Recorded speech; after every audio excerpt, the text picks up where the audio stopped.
sell SuperComp V4s. That means version 4. I've had the version 3 that I've put 500 miles on, and I absolutely love that shoe. Very strong. They're very lightweight. They're 8.6 ounces, I believe, and it's a 4mm drop. It's got that carbon plate inside there. Every shoe I run with has that carbon plate. It's very responsive, very bouncy.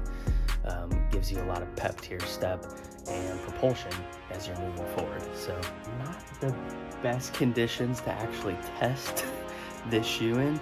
I'm hoping there are some parts of the road or sidewalk that are clear so I can get a good test of these. Without further ado, let's get it running.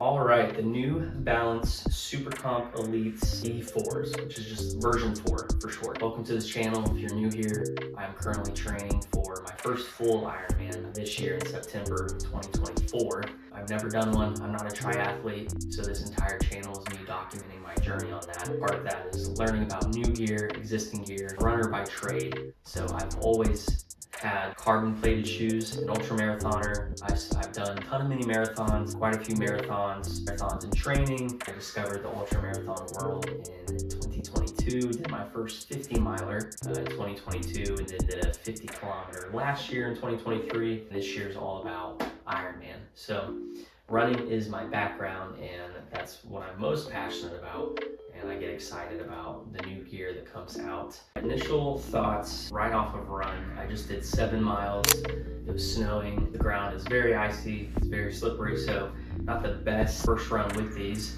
As you can tell, the grip, the tread on these are not strongest, but that's because they are created to be a race shoe. Long-term trainer as well, but this is definitely a race day shoe. They have the carbon plate, call it the Energy Arc. So if you've never ran in a carbon plate shoe, essentially what that is you have all this foam inside the shoe, but the carbon plate is also a responsive propulsion piece of the shoe. It's going to allow you to be more efficient. It's going to allow you to have better stride, better bounce in your step overall to make the run a little more enjoyable.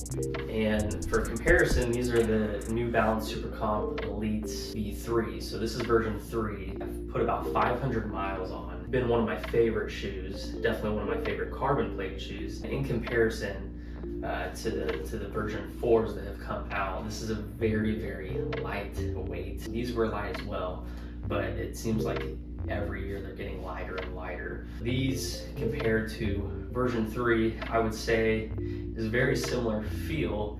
However, you can tell just how they structure the foam, and they might have shifted the carbon plate around a little bit. It's definitely having a little more bounce, similar to kind of a Nike Alpha Fly X%. I ran in those for a while.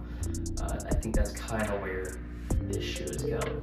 Now, in regards to the upper knit of the shoe, it's very thin, it's very breathable, which would make sense if you had a racing performance shoe. That's going to be what you're going to want. This will definitely be a great shoe all season long, especially in the warmer months. First initial thoughts, this is a strong shoe. I think I could probably get 500 miles out of these as well. They would be a good trainer. That's what I'm going to be using them for, long distance training that I'll probably run a few mini marathons in, maybe a few marathons in preparation for the Ironman. I hope to actually run the Ironman in probably these or some version of the SuperComp Elites.